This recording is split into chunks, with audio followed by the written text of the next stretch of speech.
अब देखिए यहाँ पे एक है फिर third section the Indian national Congress. ये एक क्या था, बिग प्लेटफॉर्म मीन्स एक बहुत बड़ा, एक तरह से आप कह सकते हैं मंच, या एक तरह से बहुत बड़ी संस्था थी जिसके माध्यम से इंडियंस की जो डिमांड थी उसको ब्रिटिश गवर्नमेंट के सामने रिप्रेजेंट किया जा सकता था, क्योंकि ये नेशनल लेवल की थी। इससे पहले भी थी लेकिन वो कैसी थी, रीजनल लेवल की, लोकल लेवल की, and they were enable to rise up put up the Indian means national level demands. So it was the lack, इससे पहले कमी क्या थी जो भी थे पार्टीज़ कि वो नेशनल लेवल की डिमांड्स को पुट अप करने में एबल नहीं थी। तो इसी को देखते हुए एक आवश्यकता थी एक ऐसी पार्टी की जो कि नेशनल लेवल पे नेशनल डिमांड्स, नेशनल नीड्स को ब्रिटिश गवर्नमेंट के सामने पुट अप कर सके। सो A.O. ह्यूम जो कि एक ब्रिटिश ऑफिसर थे, इन्होंने 1885 में एक ऐसी ही पार्टी की स्थापना की जिसका नाम था the Indian national Congress. Okay, इनका मेन पर्पस क्या था, working for the national development and fix a political agenda. इनका मेन मकसद क्या था कि नेशनल डेवलपमेंट के लिए काम करना और एक जो उनका अपना एक सिद्धांत है, जो अपना एक डिमांड है, उसको एक फिक्स अपना पॉलिटिकल एजेंडा तैयार करना, उसको बनाए रखना। अब इंडियन नेशनल कांग्रेस के 3 फेज़ हैं, 1885 टू 1905, ये क्या कहलाता है, द टाइम ऑफ मॉडरेट। फिर 1905 से लेके 1917 तक एक किसका टाइम था, एक्सट्रीमिज्म। और उसके बाद से 1917 से लेके 47 तक किसका टाइम था, गांधी जी का। Okay, so here we will discuss till this 1917 तक, then we will discuss 17 to 47 in next lesson.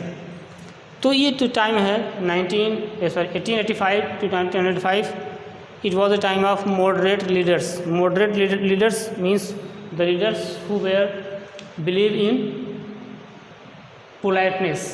ये वो दौर है जब कुछ नेता कांग्रेस के कैसे थे, बहुत ही विनम्र स्वभाव के थे। उनका मेन जो बिलीव था किसमें था, पोलाइटनेस, विनम्रता था। उनका ये मानना था कि ब्रिटिशर्स इंडिया के लिए अच्छे हैं, इंडिया की भलाई के लिए काम कर रहे हैं, तो हमारी जो भी डिमांड्स हैं उसको हम उनके सामने विनम्रता से पेश करें, एक सिस्टमेटिक, एक शिष्टाचार में रह के उनको हम अपनी डिमांड उन तक पहुंचाएं। तो it was the time of 1885 to 1905। Okay, तकरीबन 20 साल ये इनका टाइम था। देन एक्सट्रीमिज्म लीडर्स, अब इनका दौर ख़त्म हुआ, क्योंकि 20 साल तक उन्होंने देखा कि ब्रिटिशर्स इनको क्या कर रहे हैं, इग्नोर, इनकी बात को सुनते हुए भी अनसुना कर रहे थे।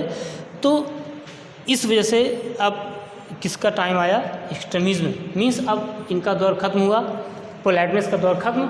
अब हम एग्रेसिव होंगे, यदि हमारी बात नहीं सुनी जाएगी विनम्रता से, तो हम कैसे बात पुटअप करेंगे, एग्रेसिव होके, गुस्से में। तो ये जो है एक्सट्रीमिज्म लीडर्स का टाइम आया, और उसमें 3 थे मेन, लाल, बाल and Pal. Lala Lajpat Rai, Bal Gangadhar Tilak and Bipin Chandra Pal. Okay, so these were the moderate leaders, and here there is also Dadabhai Naoroji, moderate leaders, Dadabhai Naoroji, Gopal Krishna Gokhale, they were many. Gopal Krishna Gokhale is also known as the political teacher of Mahatma Gandhi. Okay, political guru of Mahatma Gandhi. So basically 1857 के revolt के बाद कई political organisation बनी, खासकर 1870s और 1880s में। इसमें से कुछ इंपॉर्टेंट पॉलिटिकल ऑर्गेनाइजेशन का नाम है पूना सार्वजनिक सभा, इंडियन एसोसिएशन, मद्रास महाजन सभा, Bombay presidency association. Indian national Congress से पहले की जितनी भी ऑर्गेनाइजेशन शुरू हुई थी वो स्टार्ट तो हुई थी एज नेशनल ऑर्गेनाइजेशन, लेकिन ये सब ऑर्गेनाइजेशंस अपने आसपास के लोकल इश्यूज को सुलझाने में ही फंस के रह गई थी और अल्टीमेटली एक रीजनल ऑर्गेनाइजेशन की तरह काम कर रही थी। होता क्या था कि आसपास के लोग आ जाते थे छोटी मोटी समस्याओं को लेकर, जैसे आज हमारी भैंस ने दूध नहीं दिया। इसीलिए ये ऑर्गेनाइजेशन केवल एक रीजनल ऑर्गेनाइजेशन बनकर रह गई थी। लेकिन वहीं दूसरी तरफ ब्रिटिश गवर्नमेंट एक के बाद एक ऐसे लॉज पास करती जा रही थी जिससे ब्रिटिश गवर्नमेंट का रेशियल और डिक्टेटर एटीट्यूड साफ झलक रहा था और देश में गुस्सा बढ़ रहा था। अब तुरंत जरूरत थी एक ऐसी ऑर्गेनाइजेशन की जो किसी एक रीजन की नहीं बल्कि पूरे इंडिया की बात करे और एक नेशनल ऑर्गेनाइजेशन बनकर अंग्रेजों से उन्हीं की भाषा में लड़े। ब्रिटिश गवर्नमेंट के वो 3 एक्ट्स जिसकी वजह से इंडिया ने फाइनली ये डिसाइड कर लिया कि अब और बर्दाश्त नहीं किया जा सकता है और इंडियन नेशनल कांग्रेस बनानी ही पड़ेगी। उनका नाम है वर्नाकुलर एक्ट 1878, आर्म्स एक्ट 1878 और इल्बर्ट बिल 1884। इन तीनों एक्ट्स ने एकदम आग में घी का काम किया और इसके चलते देश के सभी इंटेलेक्चुअल्स ने मिलकर 1885 में इंडियन नेशनल कांग्रेस पार्टी को एस्टेब्लिश किया। अब यहाँ पर कहानी में एक ट्विस्ट है। इंडियन नेशनल कांग्रेस का फाउंडर कोई इंडियन नहीं बल्कि एक रिटायर्ड सिविल सर्विस ऑफिसर था जिसका नाम था A.O. ह्यूम। A.O. ह्यूम ने ही सभी इंडियन इंटेलेक्चुअल्स को इकट्ठा करके इंडियन नेशनल कांग्रेस का गठन किया। और क्योंकि कांग्रेस का फाउंडर ही एक रिटायर्ड ब्रिटिश ऑफिसर था तो ऐसी ऑर्गेनाइजेशन के फॉर्मेशन पर सवाल तो उठने ही थे। इसीलिए कांग्रेस क्यों बनी, कैसे बनी, इसको लेकर 2 थ्योरीज हैं। पहली है नेशनलिस्ट थ्योरी और दूसरी है सेफ्टी वॉल्व थ्योरी। अब तक हमने जो भी डिस्कस किया वो बेसिकली नेशनलिस्ट थ्योरी है, यानी क्योंकि एक ऐसी ऑर्गेनाइजेशन की जरूरत थी जो किसी एक रीजन की नहीं बल्कि पूरे इंडिया की बात करे और एक नेशनल ऑर्गेनाइजेशन बनकर अंग्रेजों से उन्हीं की भाषा में लड़े। और नेशनलिस्ट थ्योरी को सपोर्ट करते हुए जी.के. गोखले ने जो कहा वो काफी लॉजिकल है। जी.के. गोखले, जिनको गांधी जी अपना आइडियोलॉजिकल गुरु मानते थे, उन्होंने कहा कि अगर कोई ब्रिटिश इस ऑर्गेनाइजेशन को शुरू नहीं करता तो श्योर शॉट अंग्रेज इसे सप्रेस कर देते। इसीलिए नेशनलिस्ट लोगों ने A.O. ह्यूम की मदद से इंडियन नेशनल कांग्रेस ऑर्गेनाइजेशन को बनवाया। दूसरी थ्योरी है सेफ्टी वॉल्व थ्योरी। ये थ्योरी कमाल की है। इससे समझने से पहले हमें ये समझना होगा कि सेफ्टी वॉल्व कहते किसे हैं। इसका बेस्ट एग्जांपल है प्रेशर कुकर। प्रेशर कुकर में एक वॉल्व होता है जिसे हम हिंदी में सीटी बोलते हैं। इसका काम होता है कि जब भी प्रेशर कुकर में स्टीम का प्रेशर बहुत ज़्यादा बढ़ जाए तो ये ऊपर उठ जाए और कुकर में जो भी एक्स्ट्रा स्टीम है उसे बाहर आने दे।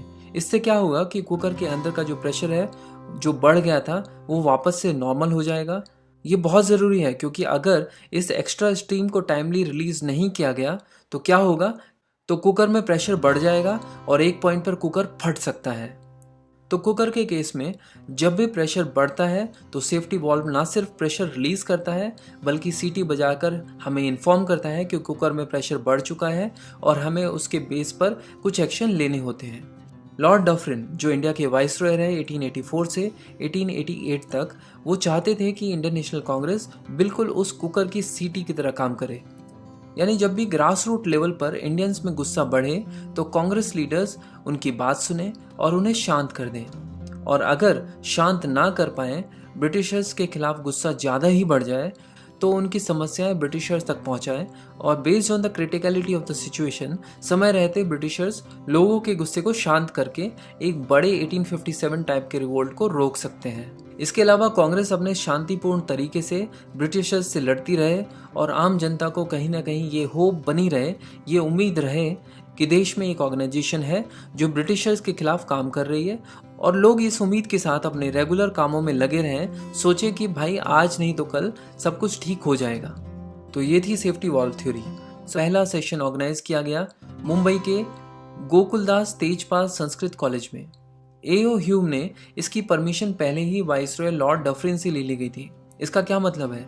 इसका मतलब ये है कि लॉर्ड डफरिन को इन सारी चीज़ों के बारे में सब पहले से पता था। इस कार्यक्रम में टोटल 72 लोग पहुंचे। मोस्टली इसमें लॉयर्स थे और एक भी महिला सदस्य नहीं थी। सबसे पहले A.O. ह्यूम ने बताया कि हम सब यहाँ पर क्यों एकत्रित हुए हैं, हमारा क्या ऑब्जेक्टिव है, या फिर इंडियन नेशनल कांग्रेस का क्या ऑब्जेक्टिव रहेगा।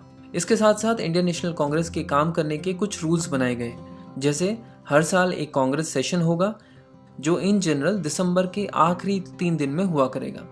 हर एक सेशन के स्टार्ट में डेलीगेट्स वोटिंग के बेस पर उस पर्टिकुलर सेशन का प्रेसिडेंट डिसाइड करेंगे, और हर सेशन में नेशनल इंपॉर्टेंस के इश्यूज पर ही डिस्कशन होगा, और एंड में डिस्कशन के बेसिस पर कुछ रेजोल्यूशन पास होंगे। यानी डिस्कस किए हुए इश्यूज पर कांग्रेस क्या करने वाली है ये डिसाइड होगा। और नेक्स्ट सेशन यानी अगले 1 साल तक कांग्रेस उस रेजोल्यूशन पर काम करेगी, ब्रिटिश गवर्नमेंट से बात करेगी और अपनी डिमांड्स मनवाने की कोशिश करेगी। ब्रिटिश गवर्नमेंट से बात मनवाने के लिए इंडियन नेशनल कांग्रेस ने PPP मॉडल को चूज किया, मतलब प्रेयर, पेटिशन और प्रोटेस्ट। इंडियन नेशनल कांग्रेस ने PPP मॉडल को चूज इसलिए किया क्योंकि ये जो अर्ली नेशनलिस्ट थे इन्हें ब्रिटिश गवर्नमेंट पर पूरा भरोसा था कि ये उनकी मदद ज़रूर करेंगे, तो खून खराबे की जरूरत ही नहीं है, बातचीत से मामला सुलझ ही जाएगा। तो guys Indian national Congress 2 parts में डिवाइड हो गई थी और वो 2 पार्ट थे मॉडरेट्स एंड एक्सट्रीमिस्ट। तो चलिए इसकी डिवीजन की फुल स्टोरी को डिस्कस करते हैं। कांग्रेस जब स्टार्टिंग में आई थी तो इसने मॉडरेट की पॉलिसी को अपनाया था। अब जानते हैं कि आखिर ये मॉडरेट का मतलब क्या होता है। मॉडरेट्स जो होते थे उनका व्यू था कि ब्रिटिश गवर्नमेंट का सपोर्ट बहुत ही ज़्यादा इंपॉर्टेंट है इंडिया की डेवलपमेंट के लिए, और वो ये सोचते थे कि ब्रिटिश गवर्नमेंट से हमें सिंसियर रहना चाहिए इंडिया की डेवलपमेंट के लिए, और मॉडरेट्स ब्रिटिश गवर्नमेंट से रिक्वेस्ट करके अपनी बातों को मनवाते थे और किसी भी तरीके की लड़ाई को पसंद नहीं करते थे। इन शॉर्ट मॉडरेट्स जो होते थे वो ब्रिटिश गवर्नमेंट के फुल ऑपोजिशन में नहीं थे और वो ब्रिटिश गवर्नमेंट को इंडिया की डेवलपमेंट के लिए बहुत ही ज़्यादा इम्पॉर्टेंट समझते थे। तो गाइज़ हम मॉडरेट्स की मीनिंग को डिस्कस कर चुके हैं। 4 मेन लीडर्स थे जो कि मॉडरेट्स थे, जैसे कि Dadabhai Naoroji, SN Banerjee, Badruddin Tyabji and Firoz Shah. Moderates की पॉलिसी से इंडिया की कंडीशन में कुछ खास चेंज नहीं आ रहा था और उनकी जो पॉलिसीज़ थी वो इंडिया के लिए ज़्यादा बेनिफिशियल नहीं रही थी, तो इसीलिए कुछ लीडर्स ने अपने आप को एक्सट्रीमिस्ट में कन्वर्ट कर लिया था। कांग्रेस 2 पार्ट्स में डिवाइड हो गई थी। तो गाइज़ अब हमें जानना है एक्सट्रीमिस्ट के बारे में। एक्सट्रीमिस्ट जो थे वो मॉडरेट के जस्ट अपोजिट थे। एक्सट्रीमिस्ट का व्यू था कि ब्रिटिश गवर्नमेंट रिक्वेस्ट करने के लायक ही नहीं है, इसीलिए हमें रिएक्शनरी मेजर्स को अपनाना चाहिए अपनी डिमांड को फुलफिल कराने के लिए। इन शॉर्ट वो ब्रिटिश की बिल्कुल अगेंस्ट थे, वो कंप्लीट फ्रीडम चाहते थे और वो अपनी डिमांड को ब्रिटिशर्स से फोर्सफुली मनवाते थे। लाल बाल पाल मेन एक्सट्रीमिस्ट लीडर्स थे। लाल बाल पाल एक ही पर्सन का नेम नहीं है, बल्कि लाल बाल पाल 3 लीडर्स के नेम का शॉर्ट फॉर्म है। लाल से लाला लाजपत राय एंड बाल से बाल गंगाधर तिलक, पाल से बिपिन चंद्र पाल। तो